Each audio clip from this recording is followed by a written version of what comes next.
Xəstəni ziyarət etmək, qardaşlar, elm əhlinin ittifaqı ilə sünnətdir və bu müsəlman olana aiddir. Yəni müsəlman olanı ziyarət etmək sünnətdir. Kafir olanı ziyarət etmək isə, yəni məsləhət olarsa ziyarət etmək olar. Yəni buradakı məsləhət də nədən söhbət gedir?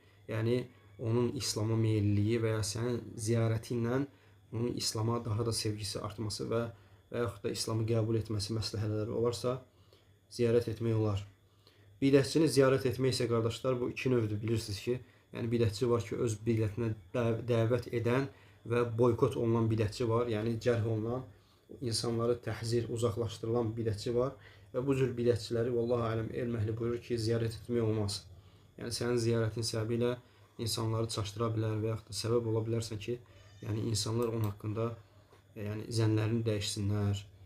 Sədd-ü zəra edirlər, yəni bu pisliyin qarşısını almaq üçün edilən bir addımdır. Bunun əksi olarsa, yəni heç bir bidətinə dəvəti yoxdur. Sıravi bir insandır, lakin bidət fikirlidir və bidət əhlinə meyillidir və bu halda onu ziyarət etməkdə heç bir bəhs yoxdur, problem yoxdur yəni. Və həmçinin elm əhli qeyd edib ki, məsələn,